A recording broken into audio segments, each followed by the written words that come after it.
If you look at that, China, first row, China, 67%. That's tariffs charged to the USA, including currency manipulation and trade barriers. So foreign scavengers have torn apart our once beautiful American dream. We had an American dream. None of our companies are allowed to go into other countries.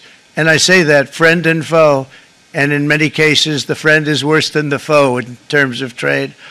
But such horrendous imbalances have devastated our industrial base and put our national security at risk. I don't blame these other countries at all for this calamity. I blame former presidents and past leaders who weren't doing their job. They let it happen. But it's not too late any longer, and we're going to start being smart, and we're going to start being very wealthy again. We're going to be wealthy as a country because they've taken so much of our wealth away from us. We're not going to let that happen. We truly can be very wealthy. We can be so much wealthier than any country. It's not even believable, but we're getting smart. Nearly a century later, in the face of unrelenting economic warfare, the United States can no longer continue with a policy of unilateral economic surrender. We cannot pay the deficits of Canada, Mexico, and so many other countries. We used to do it. We can't do it anymore. We take care of countries all over the world. We pay for their military. We pay for everything they have to pay. And then when you want to cut back a little bit, they get upset that you're not taking care of them any longer. But we have to take care of our people, and we're going to take care of our people first. And I'm sorry to say that.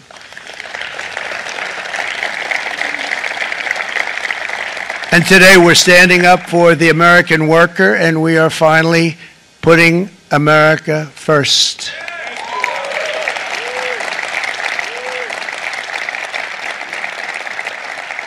In short, chronic trade deficits are no longer merely an economic problem. They're a national emergency that threatens our security and our very way of life. It's a very great threat to our country.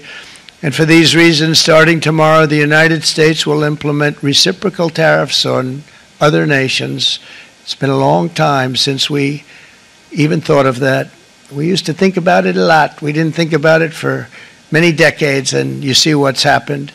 For nations that treat us badly, we will calculate the combined rate of all their tariffs, non-monetary barriers, and other forms of cheating.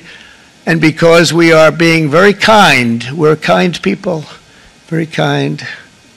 You're not so kind when you got ripped off with your salaries. My auto worker friends and my Teamster friends and all of the unions that typically voted Democrat, they're not voting Democrat anymore because worker, whether union or non-worker, they're for the Republicans now. That's what happened.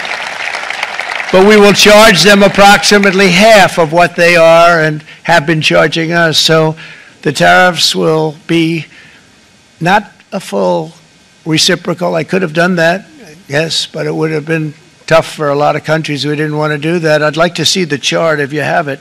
Could you bring it up, Howard? This is our great Secretary of Commerce, Howard Lutnick.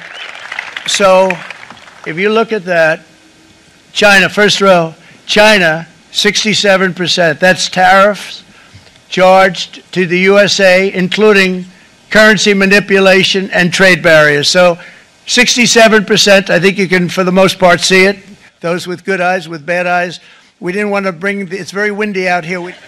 So it's 67%, so we're going to be charging a discounted reciprocal tariff of 34%. I think, in other words, they charge us, we charge them less, so how can anybody be upset? They will be because we never charge anybody anything, but now we're going to charge. European Union, they're very tough, very, very tough traders. You know, you think of European Union, very friendly. They rip us off. It's so sad to see. It's so pathetic. 39%, we're going to charge them 20%, so we're charging them essentially half.